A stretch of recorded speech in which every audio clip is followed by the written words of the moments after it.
Hi, my name is Tawan. Um, I've been doing a study today on how I feel racism is actually a mental disorder. So I'll start it like this. Racism is a unruled mental disorder or sickness. When you think of racism, you think of a few different things. How this person becomes irate, upset, angry at the sight of you. And you never understand why, but you just know that it's something that you choose not to be around. But if we dig deeper into it, there could be a better explanation for this than that's just how that person thinks. Let's talk about a few things. A few disorders that are pertaining to pigmentation, to include chromophobia or melanophobia. Let's start with chromophobia. An intense fear of colors. Most people with this disorder have an extreme aversion to one or two colors. So what does that tell you?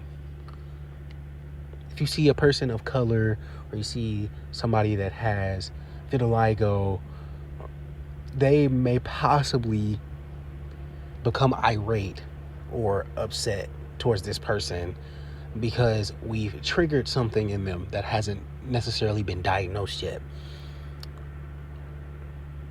So we're going to call this one chromophobic racism. We have to give this a name. When you have different things like plagues, you have the bubonic plague, still butchered it, excuse me. Or you have the Black Plague. Before they knew what that was, they just called it a plague. Moving on to the next one. We have melanophobia, a fear of black or dark colors. I chose to call this one melanophobia racism. This fear goes beyond dislike. It's a phobia that can cause a lot of anxiety or physical discomfort. These reactions usually come from deep psychological patterns. So when you go into a small town and they tell you they dislike your color because this is how my father thought, or this is how my father and his father thought.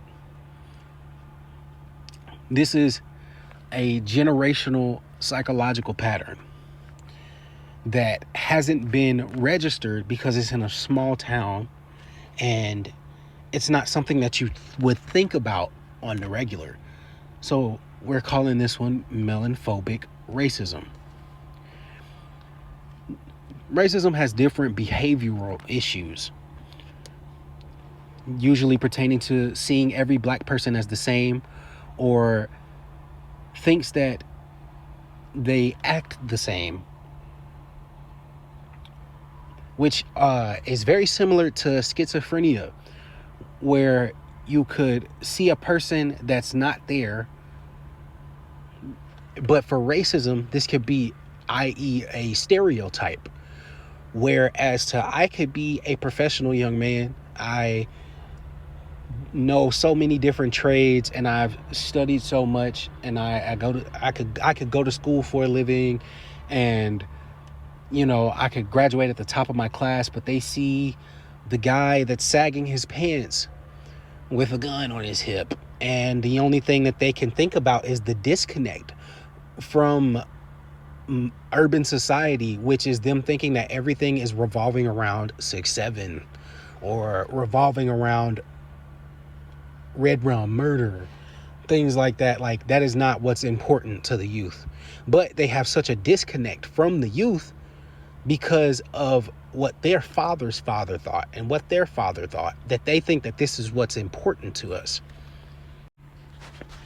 I'll take it a step further.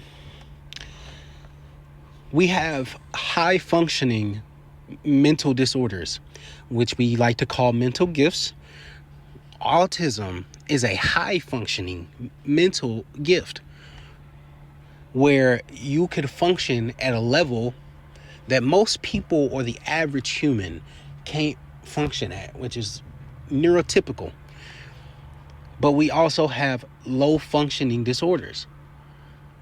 Racism is on the spectrum as an ism, but it's on the spectrum as a low functioning brain disorder that reduces the brain.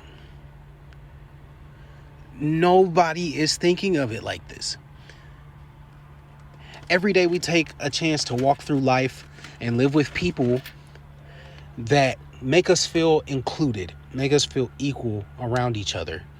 And then we have a small collective of people that feel like you are not equal to them or equal enough to be around them. Why is this? Because of racism.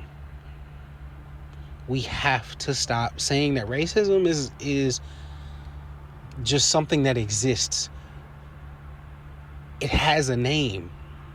So why doesn't it have a diagnosis? Racism is a mental disorder. Those are my thoughts on that. Let me know what you think about it.